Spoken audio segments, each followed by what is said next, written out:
Veamos si podemos hacer ahora el puente entre lo que es el movimiento de esta molécula y lo que es la presión. Tanto porque nosotros con eso tenemos una medida para poder medir de qué nivel de ruido estamos hablando, como el hecho de que es esa presión la que justamente mueve el tímpano que genera al final la señal que nosotros podemos en el cerebro procesar e identificar que estamos escuchando algo e interpretar lo que es eso. Así que lo que nos interesa es la presión. La presión se define como la fuerza partida por el área. O sea, si yo tengo en este minuto aquí el tímpano y este tiene una superficie S, lo que aquí nos interesa es la fuerza particular que está actuando sobre él, sino cuánto es la fuerza por área que está ocurriendo, que me permite hablar de lo que está pasando en esta cavidad independiente del tamaño del tímpano. Si yo quisiera trabajar con fuerzas, tendría que ser para una persona y otra persona distintos cálculos. Pero acá, como yo sencillamente estoy mirando en cada pedacito de área del tímpano, yo voy a obtener que esta fuerza partido por el área me va a dar un factor que es absoluto, que es que yo puedo con él trabajar independiente de la persona. Ok, veamos entonces cómo podemos trabajar esta fuerza, porque obviamente la superficie la vamos a tener. Veamos lo que era, recordemos lo que es la definición de fuerza. La fuerza es la variación del momento, voy a poner una m para que no nos confundamos con la presión, en el tiempo. Este es el momento. Y este es el tiempo. Acá esta es la superficie y esta era la fuerza. Ahora, el momento está definido como la masa por la velocidad. Yo quiero la variación del momento. O sea, en ese caso yo voy a necesitar la masa por la variación de la velocidad partido por el tiempo. La variación de la velocidad, y ahora podemos recurrir nuevamente a nuestro cálculo que acabamos de hacer. Nosotros tenemos esta oscilación, esta es la velocidad en el tiempo, en donde acá nosotros teníamos este U, que era justamente inicialmente cuánto tiene. Y acá estamos pasando a cero, o sea, lo que está variando esto es esta distancia. Así que yo aquí puedo escribir m por U partido por delta t. Volvamos ahora a nuestra ecuación original. Así que la presión va a ser igual a la masa por la velocidad, masa de la molécula por la velocidad, partido por el tiempo, y todavía está esta superficie. Ok, ¿cómo puedo transformar esto en algo útil? Yo, por ejemplo, podría multiplicar arriba y abajo por la velocidad del sonido. Hagamos eso y vamos a ver al tiro lo que vamos a obtener. Aquí yo tengo m, aquí tengo el s, acá tengo c por delta t, lo voy a escribir a propósito en este orden para poder reconocerlo mejor. Y acá arriba me queda el u multiplicado por el c que ya habíamos tenido. Veamos qué es lo que significa físicamente este término de acá abajo. Aquí yo tengo una velocidad, la velocidad del sonido multiplicado por el tiempo que transcurrió. Aquí yo tengo una distancia. Así que si yo grafico esto, voy a hacer aquí en la mitad, para no perder la definición de la presión en arriba.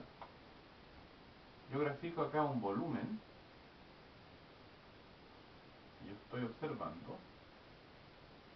Esta es la cara S, y el sonido está avanzando en esta dirección, por ejemplo.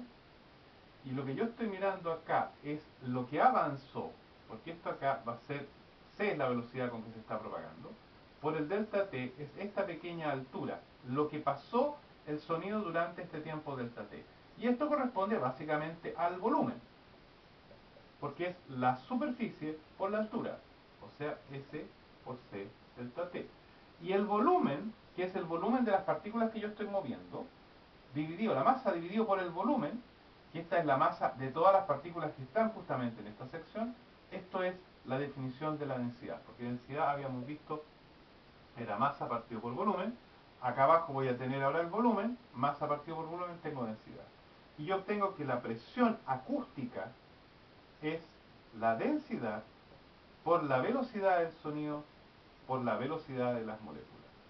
Esta es la expresión base con la cual yo ahora puedo empezar a calcular y a explorar lo que está pasando en este caso. Porque, en particular,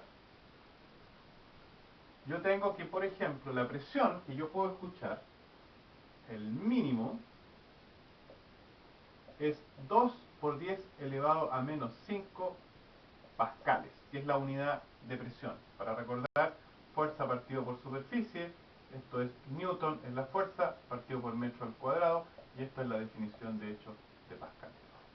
Así que yo tengo este valor, la densidad es la densidad del aire, C es la velocidad del sonido. Yo puedo calcular ahora cuál es la velocidad que tienen realmente las moléculas. Por lo menos la velocidad para cuando tengo el mínimo de presión que yo puedo escuchar. Obviamente cuando yo tenga después una mayor presión, porque estoy con un nivel de ruido más alto, voy a tener una mayor velocidad. Pero hagamos el cálculo para el caso mínimo. ¿Qué es lo que alcanzo a percibir? ¿Qué tipo de movimiento de la partícula esta? En ese caso yo tomo que ρ es igual a típicamente 1,2 nomás, kilogramos partido por metro al cubo. Esto es a 20 grados Celsius. Varía con la temperatura, cuidado. Y la velocidad del sonido es típicamente 331 metros partido por segundo, también a 20 grados Celsius. Si yo ahora hago el cálculo, porque yo puedo despejar ahora, el U va a ser igual a la presión partido por ρc, y si hacen ese cálculo, van a obtener de que la velocidad de la partícula es 5 por 10 elevado a menos 8 metros partido por segundo. Muy pequeñita. Comparen, esta es la velocidad del sonido, esta es la velocidad de la molécula. La molécula apenas se mueve en comparación con la velocidad de la onda que pasó. Porque habíamos visto, de hecho, que la amplitud por 2pi, la frecuencia, era igual a nuestra velocidad. Eso lo habíamos visto en el segundo video. Así que ahora nosotros podemos calcular lo que es la amplitud, tomando lo que es la velocidad y dividiéndola por 2pi la frecuencia. Si yo ahora, por ejemplo, tomo, recuerden que el sonido tenemos entre 20 Hz hasta los 20 kHz, y que lo principal que nosotros escuchamos se encuentra ante todo en el rango de los 50 Hz hasta los 2000, 5000 Hz. Así que una típica frecuencia baja que uno puede escuchar, y que es la típica cuando uno está hablando, por ejemplo, podría ser unos 100 Hz. Si yo hago el cálculo ahora con los 100 Hz, aquí, y con esta velocidad acá, lo que yo obtengo, lo había calculado ya de antemano, es 0,8 angstrom. Esa es la distancia que yo estoy obteniendo. Recordemos que las moléculas tienen tamaños entre 0,3 hasta 3 angstrom. O sea, 0,3 hasta 3 angstrom es el tamaño de una molécula. Lo que significa que nuestra molécula se está desplazando una distancia que es similar al tamaño de ella misma. Y lo está haciendo, obviamente, a una velocidad bastante pequeñita, a una frecuencia bastante más alta, estamos hablando de los 100 Hz. Está oscilando mientras la onda de ruido pasa moviendo a todas las partículas para allá.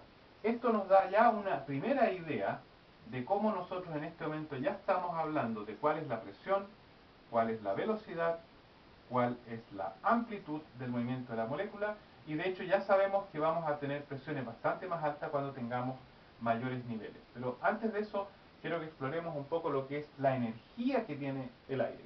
Veamos si es que las paredes de Jericho se pueden botar con las famosas trompetas como cuentan